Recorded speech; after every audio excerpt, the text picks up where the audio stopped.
Le château La Tour de By est une société civile d'exploitation agricole et propriété familiale depuis 1965, détenue par la famille Pagès. Actuellement, c'est la troisième génération qui est à la tête du domaine, c'est-à-dire 2 des 11 petits-enfants, Frédéric Leclerc et Benjamin Richer-des-Forges. Ce vignoble, de 114 hectares, divisé en 3 propriétés, Château La Tour de By et Château La Roque de By et La Vallière, est situé en appellation Médoc, en proximité de l'estuaire de la Gironde, plus précisément sur la commune de Bégadan. Le château produit 750 000 bouteilles par an. L'encépagement est constitué à 60% de Cabernet Sauvignon, 35% de Merlot et 5% de Petit Verdot. La priorité principale du château est de faire des vins de garde ayant du corps, de la structure et de la complexité.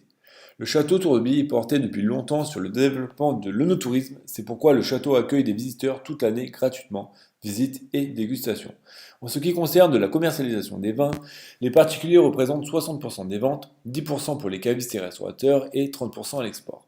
Le château compte aussi sur la vente en primeur, c'est-à-dire la vente du vin en cours d'élevage. Ce type de vente permet de fidéliser la clientèle, mais leur permet surtout d'avoir une réduction de 40% sur les vins.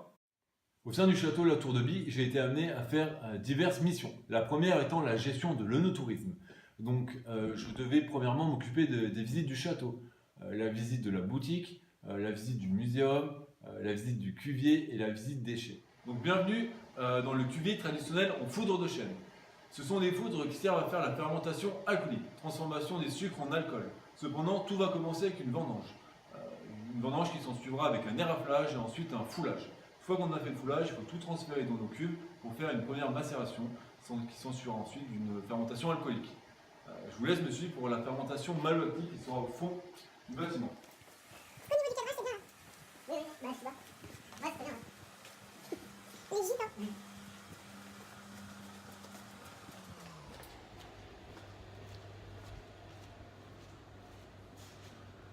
Donc on est ici sur le cuvier bien plus moderne du château pour faire la fermentation malolactique, donc transformation des acides maliques en acides lactiques du fait d'une bactérie lactique. Donc c'est vraiment une étape qui sert à réduire l'acidité du vin, car comme vous savez avec du vin on peut faire du vinaigre et si on ne faisait pas cette étape, on aurait donc un vin de très mauvaise qualité. Il y avait ensuite la partie dégustation, donc dégustation de diverses millésimes en fonction des offres promotionnelles. Alors pour la dégustation, je vous propose de commencer avec la Roque de By. La Roque de By, c'est notre second vin. Donc ça va être un assemblage à 50% Cabernet Sauvignon, 50% Merlot. C'est un vin qui est très fruité. Il faut savoir qu'il va y avoir 6 mois d'élevage en barrique, 6 mois d'élevage en tube inox. L'élevage en tube inox va permettre vraiment d'amplifier les arômes venant du Merlot, arômes très fruités.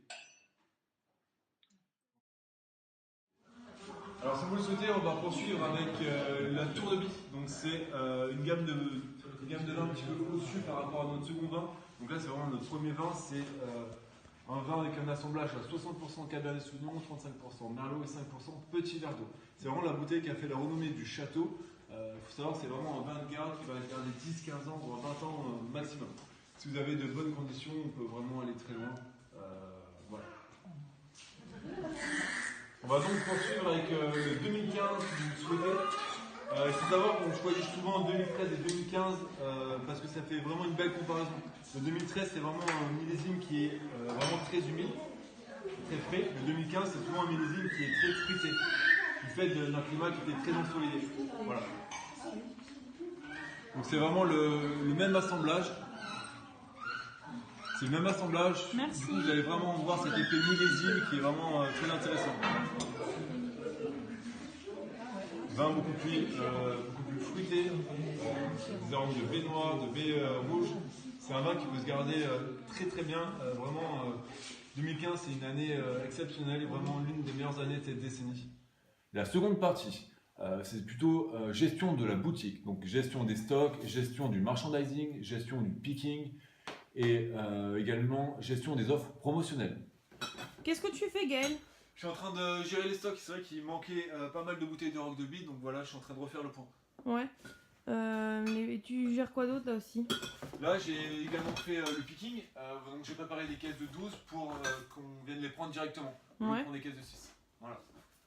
La partie 3, c'est la gestion des missions annexes. Alors j'ai dû réaliser diverses missions, comme par exemple la prospection auprès de campings, auprès d'offices de tourisme, ou même auprès de divers magasins sur l'Espar ou sur Pauillac.